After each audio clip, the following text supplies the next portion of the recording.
what's up, everybody? This is Cam, aka the Honky Tonk Hair Machine. And who am I with? Hey guys, my name is Caleb Henry. I'm a singer and a songwriter from Southern California. All right, thanks for joining us, bro. It's nice to see you. Yeah, man, good to see you too. It's good to have a little update and get to connect. Yeah. I like your hideout here. Those pillows look pretty cool. Oh, dude, that's yeah. My downfall is leopard print. I have Leopard print and leather. That's rock and roll, buddy. yeah, dude, leopard print pillows, shirts, bed sheets. I was actually just looking at some leopard print Chelsea's the other day Nice. online. So we'll see if I can pull that off. I realize that there's limits to even like what anybody can pull off, and I think that might be stretching mine, but we'll see. I used to wear leopard print. They had like leopard print tongue and then like a black core. I think they were by TUK. They were creepers. Oh yeah, dude, absolutely. I used to have a Yeah. pair, the red creepers. It was the red leopard print ones, and I love those things, dude. I had those, I mean, until I grew out of them. And I was actually just thinking about our guitar player. He just bought some creepers for his wife for Christmas, so I was thinking about picking some up again. Yeah, they're a good look, man, and timeless. It's kind of like cowboy Absolutely. boots. Yeah, absolutely. Yeah. Cowboy Well, boots. look, let's dive in here, brother. So, where are you from, and what was life like for you as a kid? Oh, so yeah, so from Southern California, been born and raised my entire life. Life for me as a kid was awesome. Honestly, I was homeschooled, which was great. I know homeschooling can kind of get a bad rap, but I got to spend a lot of time with my family. We got to do things like instead of learning about the ocean, we actually got to go to the ocean and go to tide pools and kind of have a little more hands-on type stuff. Home ec was awesome because it was just being in the kitchen with my family. So that's kind of what life was like for me as a kid growing up. And my parents were and still are pastors, and so that's kind of how I got into music, was playing on the worship team. My uncle Mike was an amazing guitar player, and he kind of inspired me to play guitar. And then from there on out, it was starting bands with my friends, and eventually I went to a private school, and that's where I met um, Colton, our drummer, and Micah, our bass player, and we started a punk rock band called DKA with our other current guitar player Ryan, and then eventually transitioned into doing what we're doing today. Nice. Yeah, the evolution's really cool. So, how old would you say you were when you started playing the guitar? Ryan and I always talk about that because people ask how long we've been playing guitar for. We kind of just decided we'd call it 10. Uh-huh. So it was just easier for us to be like, how old are we now? And um, deduce from that. So I think it was around, I think I got my first guitar when I was 8, but I really wasn't interested. My dad bought me a small Martin acoustic guitar, kind of like a kid size one. Hmm. And I didn't have any interest until because my parents, the one thing they did force us to do when we were kids was take piano lessons. So that kind of killed music a little bit for me because I hated taking piano lessons. Um, but then eventually, once I saw like kind of like what my uncle Mike could do, he grew up near Eddie Van Halen in Pasadena or Altadena, one of those. Hmm. He kind of learned from him, and my uncle Mike's an amazing guitar player, and so he inspired me to pick it up because then I was like, oh, I want to play lead guitar and things like that. So, but yeah, around 10-ish. Okay, right on. Um, so, when did you actually start playing your original music live?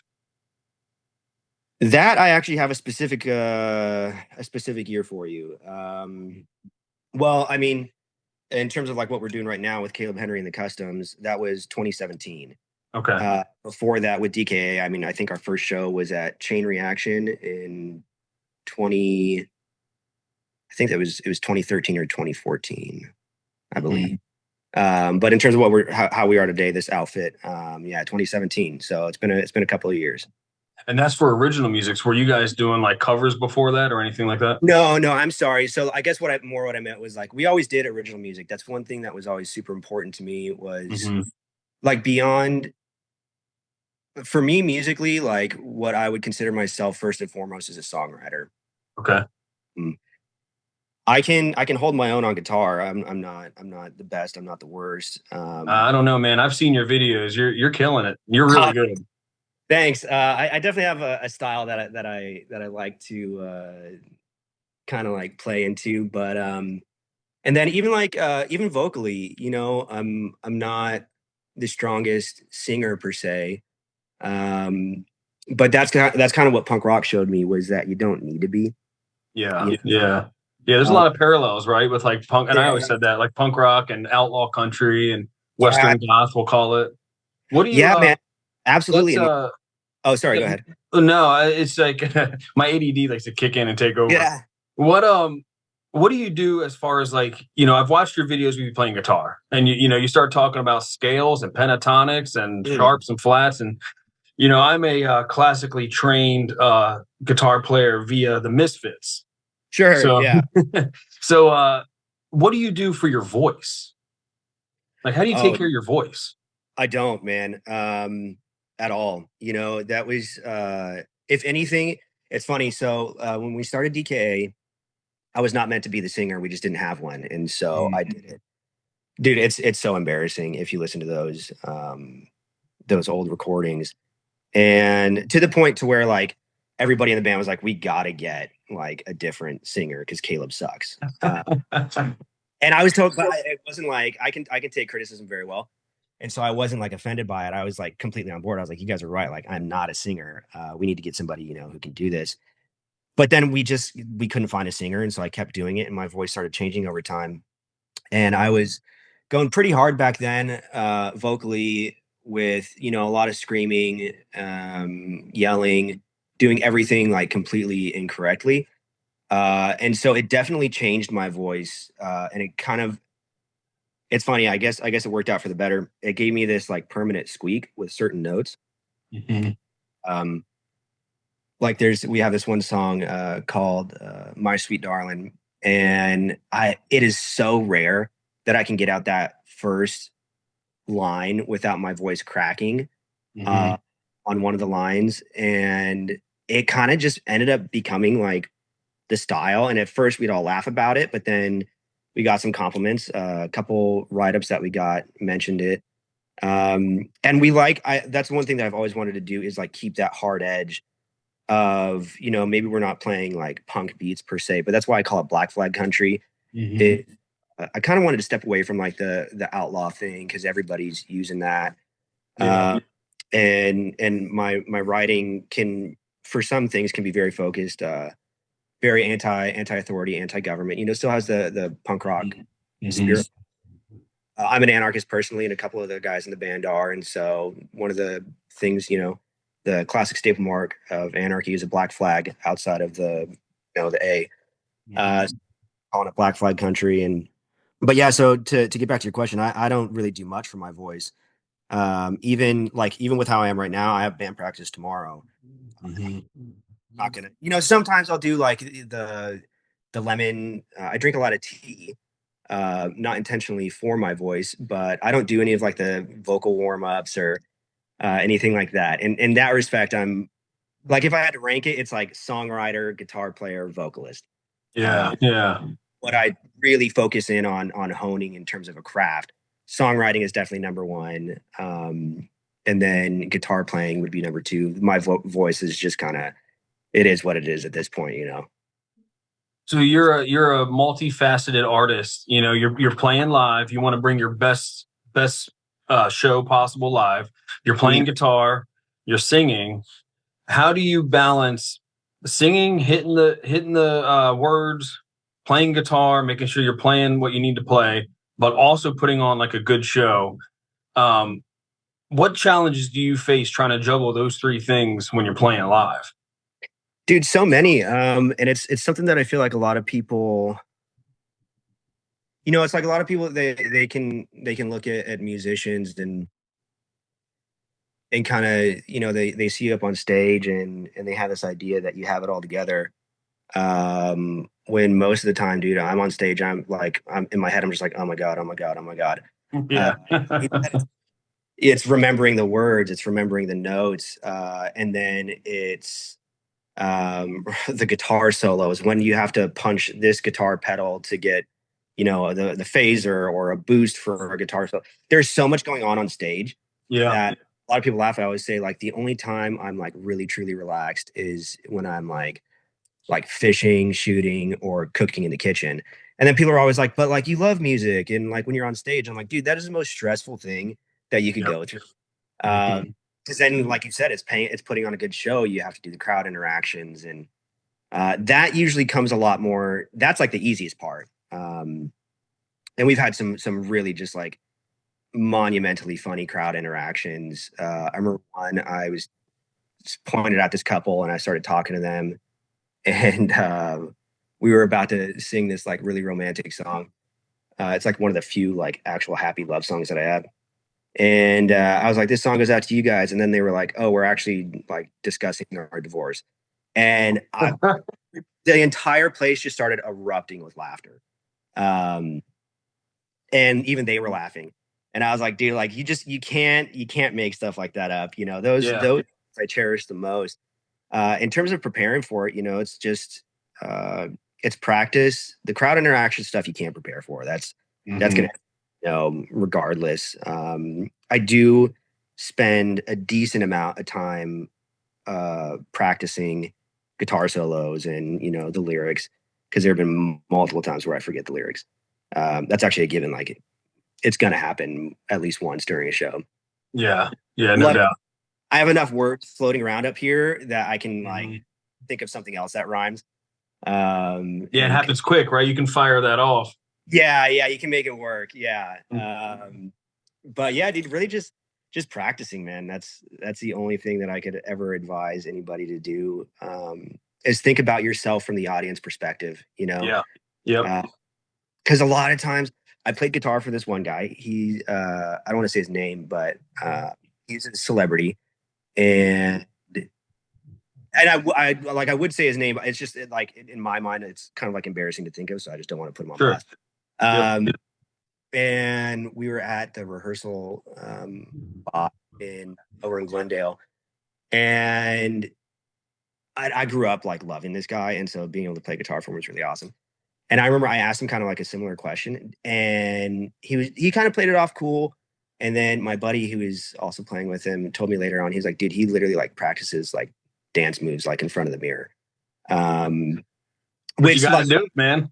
dude, like to me, that totally is like kind of like laughable and corny. Yeah. But all that to say that like if that's what you got to do, like you said, you got to do what you Yep. got to do. And if there are certain points where it's like the end of a song and you want to get that jump, dude, for a lot of people, like you can jump, anywhere like right now and it feels totally normal. Now put a guitar in your hand and you're on stage and there's like chords and things around you. Jumping on that is not that easy. And someone's pedal board. Yeah, dude, trying to get it like on beat because it's usually like at the end of a song. So you like jump up and you're like, bah, and the drums crash at the same time. And if Yeah. you mess that up, you're gonna look dumb. Yep. It's like if you land before the drums hit, it's like totally anticlimactic. So Yeah. I It do. comes off. It comes off like kind of amateur. Yeah, exactly. Yeah. So definitely, like you said, you got to do what you got to do. But I remember like just that image of this guy that was like one of my acting heroes. Just thinking about him like practicing, that thing with like the toothbrush, like in front of a mirror kind of thing. Yeah. Yeah. But But he's putting the show first. Actually, I think that's awesome. dude, So and this that's one, this one's uh, kind of like a two-parter. So have you yeah. done a lot of touring, and where would you want to tour? No, so minimal amount of touring. We have 7 guys in the band, so it makes it a little difficult to get schedules aligned. Yeah. And some of the guys play in different acts as well. Our pedal steel player Nick, uh, cream of the crop. I love him to death. He plays in. He's got like the Nick and Rosie duo. He's with us. He's with Feathers and Arrows. He's with like a bunch of people. So Mhm. minimal amount of touring.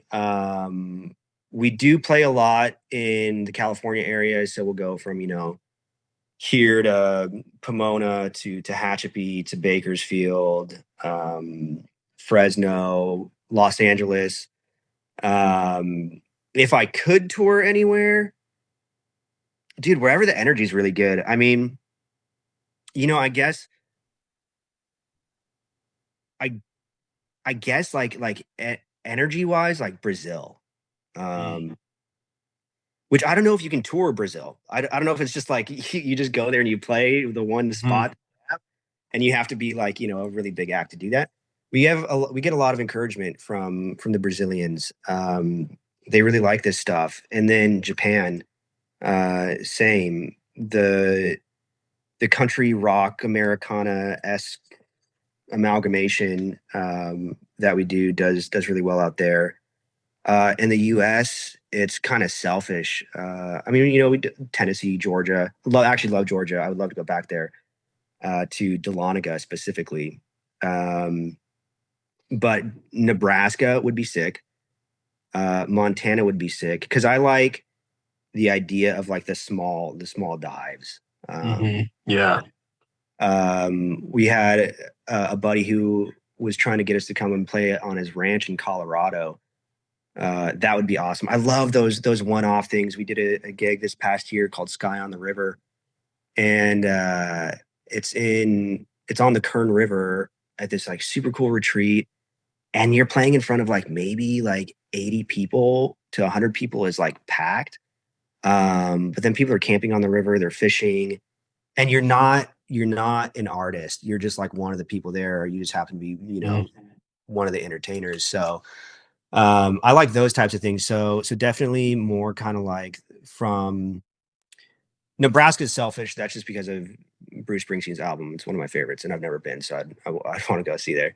But yeah, like the smaller divey places and the mountain towns and anywhere that's like that, I'd love to tour. Is that where the Kickstands Festival is? Is that in where is that? I think it's an offshoot of the Sturgis rally, if I'm not mistaken. It could be. If I'm being completely honest, I can't say that I know of that one. I may have come across it. There's so many festivals in Yeah. area of music, and Yeah, so you many of the guys would do well with that. yeah, and so many of the different bands end up on weird ones like uh, what are they called? Treaty Oak Revival played at Warp Uh, Tour, and yeah. it's like that's things are getting weird, man. Things are crossing over and whatnot. But yeah, those would definitely be some of the places I'd love to tour. So tell me about your favorite stage attire, because I know you've got your everyday, hat, shirt kind of look. Yeah. But I know when you hit the stage, you turn it up a notch. What's your favorite go-to look? We do, and it does go through some stages, kind of like what I tell the dudes in the band. I'm super free with like anybody can do whatever they want, but I just tell them I'm like black ish and formal ish, Yeah. kind of like a funeral. So Hmm. we typically stick with that type of a vibe. That could be, anything from, well, I have like some over here. Like I have a black and white polka dot, black with white polka dots. My leopard print. I have a black shirt that has white, kind of like roses and floral designs on it. So flat. There can be flares. There can be flash. Hmm. One of my favorite songs from the Replacements is Androgynous. So like there can be that like type of vibe, you know what I mean? Where it's like let's cross some of these things. Sometimes I'll have black on my nails, or our bass player Micah, he typically has his nails painted. Um, it's definitely like I want it to be us and who we are as people, but then also professional ish, Yeah. to where like if somebody's seeing you for the first time, I kind of like want them to have a multifaceted, or I shouldn't say multifaceted, but like a multi-stage opinion of where it's like, okay, love the look and Hmm. love the sound. Hmm. Uh, and so whether it's the sound hits them first and then they come in and then they get the look, or it's the look hits them first and then we start playing and it's the sound. I really like creating like an experience for people who are watching us. So it's more for the audience and less for us. Yeah. I mean, look, there's something to be said about when you walk in the club and the band playing has a cohesive look. You Yes, yeah, know, you guys 100%. kind of have like a Johnny Thunders meets Motley Crue meets the set of Tombstone at the same time. Yeah, dude, and I think that's important for because what I feel like sometimes people get lost in is like we're entertainers. It's not about me. It's not about the guys. which is another reason why I don't like separating my look from theirs. Yeah. I think there's room for that. Absolutely. If you're going to Mhm. see, a solo entertainer, there's absolutely room for that. But to me, it's like, were it not for them, there would be no me. Yeah. So I really like it to be an us thing, but also just remembering like we're entertainers. And so, like, yes, we're having fun up here and we love playing music. But if everybody out there isn't being entertained, then we're not doing our job that well. Yeah. It's like imagine going to a nice restaurant and the chef comes out and he's wearing, board shorts and flip flops and a tank top. You'd be kind of taken aback a little bit, and you'd be like, "Wait, this Yeah. is the preparing my meal that I'm paying $120 for?" Hmm. Uh, so we really try to create a more of an experience, and give people entertainment, and that's why another reason why we love involving the crowd with our stuff. So that's kind of the approach that I take with it. Yeah, absolutely. So, getting down to more of like the hair care stuff, what are some of your must have like favorite hair and skincare products? I only have one. Hair, nothing. Well, because like last time when we talked, I think my hair was like down to here, Oh yeah. and I popped it off, and then everybody was making fun of me because they just said that I looked like Taylor Kitsch from that uh, Dark Wolf or whatever it was called, spinoff show. So hair, nothing really much. Shampoo. I mean, organic stuff. I'm a big fan of. I grew up. My mom was very organic based, and so Hmm. things that are like free of phthalates and sulfites and Yeah. whatever it is. But my number one go to for skin, always have it with me anytime we travel. Use it every single morning, every single night. Witch hazel. Oh, right Uh, on. yeah, dude. My sister used to get so pissed at me because like in her teen years, she really struggled with like acne and stuff, and she would do like all the skin routines and washing her face constantly. Hmm. And she would always ask me, like, what do you do? And like one, I was like, well, like, hormonally, like we're different. So like, there's that's the base level. But I was like, dude, just witch hazel, man. I was Yeah. like, you're drying out your skin like the astringent. Witch hazel is my absolute number one go-to. And I've suggested it to a lot of my friends who are girls, and it's really helped them out a lot. And to me, it's an overall like cleaner, because sometimes you don't have time to take a shower like Yep. every single day when you're out like Hmm. traveling there. And that's the one for me, dude. I will just soak a towel in witch hazel and all over my face, arms. Like if you're sweating out alcohol after a rough night, like that's a perfect thing to get that smell away. And it's an overall it's a great thing. So that is my number one go to is witch hazel, Well, and it's yeah, witch hazel is going to balance the pH to your skin. So, like, yes. if your skin is like super, if you're zit ridden, Mhm. your skin is super acidic. Now, if your skin's like super dry, you're super alkaline. So that Yeah. witch hazel, super simple. That's rebalancing that 4.5 pH of your skin. Exactly. Yeah. Exactly. And it's so cheap. That's the other thing I tell people. I'm like, go to the store. It's like, I mean, even with inflation, it's like $2 a bottle, 2, $3 a bottle. Like it's totally affordable. And you just use that morning and night. Dude, sometimes even midday. Like if I've been, working out or splitting wood and I'm sweating, Uh huh. go in and just witch hazel and you just feel good and like refreshed afterwards. I love it. Absolutely. Yeah, man. That's I've been, my having teenage daughters. That's why I tell them like, look, there's a reason why guys get away with doing less and their skin Yeah, kind of acclimates. I mean, unless you've got like an extreme issue where you need like retinol or something, for sure. Yeah. less is more. Quit messing with your face. Yeah, dude, even in the shower, it's just water and on the face like that. I don't even use soap on my face in the shower. And then when I get out, it's the witch hazel. Especially Yeah, on the open pores and stuff, once your skin's all, warmed up and whatnot. So that's always gonna be my go-to. right on. So this kind of brings us to the end of the road, man. Do you guys have anything to promote? Do you have a show or an album you want to shout out? So the main thing I would love to promote, we're in the process right now of recording. Uh, I haven't really said this much about it, but we're recording the prequel to Bury Me Shallow in terms of the story of the music video. Mhm. I really encourage everybody to go check out Bury Me Shallow, Forget Me Not. You can find it on YouTube just by typing that in. Also stream the song, but if you watch the video, it's highly entertaining. It got nominated for a film festival in Oh wow. 2025. So it's shot really well. And we're working on part two of that right now with a different single, but the same storyline for the music video. And then I'm doing this new thing where I'm putting out little demos and letting people give me their opinion, their feedback on it. Um, Sometimes it'll be little pieces, but it's kind of a Nebraska style approach where it's not super professionally recorded, but it does go through some work. So it's nicer to listen to. I'll probably start uploading those to Bandcamp, and then on Instagram and the social medias, I'll be uploading like little clips and stuff like that, and people can just let me know. Love this, would love to hear this, or I think harmonica would sound good on this, or violin would sound good on this, and Mm. so they're welcome to get involved with that songwriting process with me. And other than that, I think that's it. Oh, and then California Mistake, our full length album, is also out for streaming and whatnot. So any So of those, where can we find? Remind us where we can find you. like the music. Yeah, what are your socials and Oh, remind me of so the name of the band? yeah. So if you go on Instagram, it's C Henry Music. I believe that is also the same for TikTok. I will say, if you want a much more comprehensive and like fun, interactive platform, go to Instagram. If you're on TikTok, you kind of get the leftovers because I'm just not that familiar with TikTok. So Instagram is the best. C Henry Music. Everything from YouTube to iTunes to Spotify and any other streaming service that you use. The music is just going to be under Caleb Henry.